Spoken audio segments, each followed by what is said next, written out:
హరిపాదం అడుగున గంగ కలిపాపం తను కడగంగ హరిపాదం అడుగున గంగ కలిపాపం తను కడగంగ వ్యాసం ఇతిహాసం ఆ వ్యాసుడు ప్రవచించంగా కంఠం గణపతిదై బాంబేలో వచ్చిన తుఫాన్ గుర్తుందా? యజుస్సామరు అధర్వ శాఖలుగా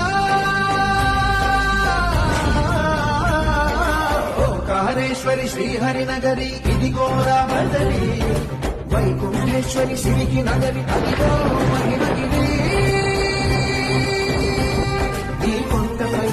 గంగగా ఆ విష్ణు పాదమే వెలసి వేదాలనే విభజించిన శ్రీ వ్యాసపీఠమై విరిసి